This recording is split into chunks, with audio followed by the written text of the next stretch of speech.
Assalamualaikum warahmatullahi wabarakatuh. Hai teman-teman, perkenalkan nama saya Sipana Puja Kamal. Saya dari Universitas Muhammadiyah Sukabumi, Fakultas Ilmu Administrasi dan Humaniora, Prodi Administrasi Publik. Jadi kali ini saya akan menyampaikan sedikit tentang korupsi dan masalah demokrasi di Indonesia sebagai tugas dari mata kuliah Pendidikan Anti Korupsi. Baik, langsung saja kita ke materi. Yang pertama saya akan memberitahu sedikit mengenai apa itu korupsi. Nah, jadi kata korupsi berasal dari bahasa Latin corruptio atau corruptus. Corruptio memiliki arti beragam, yakni tindakan merusak atau menghancurkan. Koruptio juga diartikan kebusukan, keburukan, kebejatan, ketidakjujuran, dapat disuap, tidak bermoral, penyimpangan dari kesucian, kata-kata atau ucapan yang menghina atau memfitnah. Kata corruptio masuk dalam bahasa Inggris menjadi kata corruption, atau dalam bahasa Belanda menjadi koruptie. Kata koruptie dalam bahasa Belanda masuk ke dalam perbendaharaan Indonesia menjadi korupsi. Menurut Kamus Besar Bahasa Indonesia atau KBBI, korupsi adalah penyelewengan atau penyalahgunaan uang negara atau perusahaan, organisasi, yayasan, dan sebagainya untuk keuntungan pribadi atau orang lain. Nah, ada definisi lain dari korupsi yang disampaikan oleh World Bank pada tahun 2000, yaitu korupsi adalah penyalahgunaan kekuasaan publik untuk keuntungan pribadi. Definisi World Bank ini menjadi standar internasional dalam merumuskan korupsi. Pengertian korupsi juga disampaikan oleh Asian Development Bank, yaitu kegiatan yang melibatkan perilaku tidak pantas dan melawan hukum dari pegawai sektor publik dan swasta untuk memperkaya diri sendiri dan orang-orang terdekat mereka. Nah, orang-orang ini juga membujuk orang lain untuk melakukan hal-hal tersebut dengan menyalahgunakan jabatan. Dalam pasal 8 United Nations yang digagas Kantor PBB Urusan Narkoba dan Kejahatan, korupsi memiliki dua definisi. Yang pertama, korupsi adalah menjanjikan, menawarkan, atau memberikan kepada pejabat publik, baik secara langsung maupun tidak langsung, suatu keuntungan yang tidak semestinya, baik untuk dirinya sendiri maupun untuk orang atau badan lain, agar pejabat tersebut bertindak atau tidak bertindak dalam menjalankan tugas resminya. Lalu definisi yang kedua, korupsi adalah permintaan atau penerimaan oleh pejabat publik secara langsung atau tidak langsung untuk keuntungan yang tidak semestinya, baik untuk pejabat itu sendiri maupun orang atau badan lain, agar pejabat tersebut bertindak atau tidak bertindak dalam atau tidak bertindak dalam pelaksanaan tugas resminya. Pada dasarnya, korupsi memiliki 5 komponen, yaitu yang pertama, korupsi adalah suatu perilaku. Yang kedua, ada penyalahgunaan wewenang dan kekuasaan. Yang ketiga, dilakukan untuk mendapatkan keuntungan pribadi atau kelompok. Yang keempat, melanggar hukum atau menyimpang dari norma dan moral.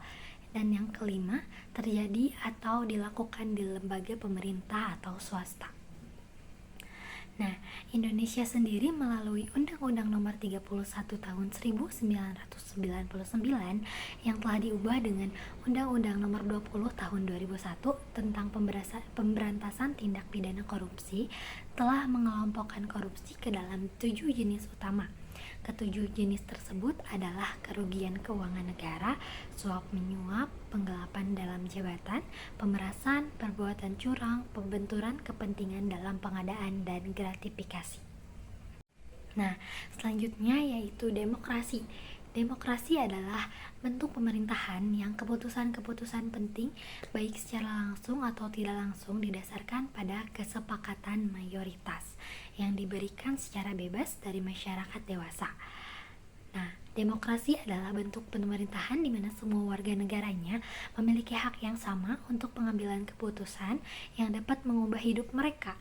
Demokrasi mengizinkan warga negara ikut serta baik secara langsung atau melalui perwakilan dalam perumusan. pengembangan dan pembuatan hukum. Demokrasi menurut beberapa ahli, yang pertama dari Abraham Lincoln, demokrasi adalah sebuah hal yang didasari oleh rakyat. Abraham Lincoln menjelaskan bahwa demokrasi adalah sebuah pemerintahan yang berasal dari rakyat, oleh rakyat, dan untuk rakyat. Lalu ada dari Aristoteles, dia mengemukakan bahwa sebuah kebebasan setiap warga negara, kebebasan tersebut digunakan untuk saling berbagi kekuasaan. Menurut Aristoteles, demokrasi adalah suatu kebebasan. Prinsip demokrasi adalah kebebasan. Setiap warga negara dapat saling berbagi sebuah kekuasaan di dalam negaranya sendiri. Selanjutnya, saya akan menjelaskan secara singkat tentang sejarah demokrasi. Nah, sejarah singkat sepanjang masa kemerdekaannya, bangsa Indonesia telah mencoba menerapkan bermacam-macam demokrasi hingga tahun 1959. Dijalankan suatu praktik demokrasi yang cenderung pada sistem demokrasi liberal, sebagaimana berlaku di negara-negara barat yang bersifat individualistik. Pada tahun 1959 sampai 1966 diterapkan demokrasi terpimpin yang dalam praktiknya cenderung otoriter. Mulai tahun 1966 hingga berakhirnya masa Orde Baru pada tahun 1998 diterapkan demokrasi Pancasila. Reformasi pada tahun 1998, kebebasan berbicara dan menyatakan pendapat, kebebasan memilih, kebebasan berpolitik, dan lain-lain semakin bebas. Periode demokrasi parlementer periode ini merupakan awal perkembangan demokrasi di Indonesia. Namun sayangnya demokrasi pada periode ini tidak mempunyai modal cukup untuk menjadi mapan dalam implementasinya.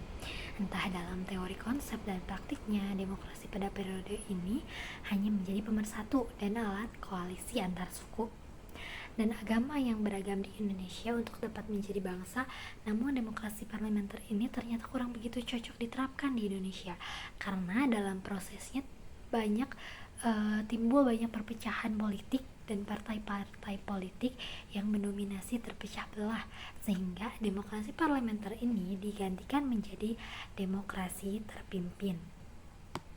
Periode demokrasi terpimpin atau Orde Lama, ciri-ciri demokrasi ini adalah didominasi politik presiden dan berkembangnya pengaruh komunis dan peranan tentara dalam panggung politik nasional.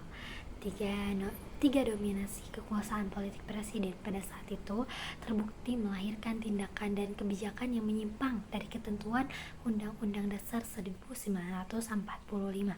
Misalnya pada tahun 1960, Presiden Soekarno membubarkan Dewan Perwakilan Rakyat, padahal dalam hal ini Presiden tidak memiliki wewenang. Namun, sejak pada tahun 1959 diberlakukannya dekret Presiden, setelah itu banyak penyimpangan konstitusi Presiden atas dasar dominasi kekuatan politik Presiden. Akhir dari sistem demokrasi terpimpin Soekarno yang berakibat pada perseteruan politik ideologis antara PKI dan TNI adalah peristiwa berdarah yang dikenal dengan gerakan 30 September 1965. Selanjutnya, langsung kepada permasalahan, yaitu korupsi dan masalah demokrasi di Indonesia. Bagaimana korupsi bisa merusak demokrasi?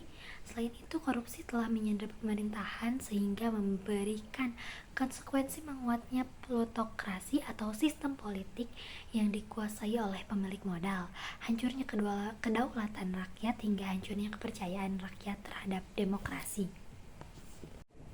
Selanjutnya, korupsi adalah hambatan utama masa transisi demokrasi di Indonesia.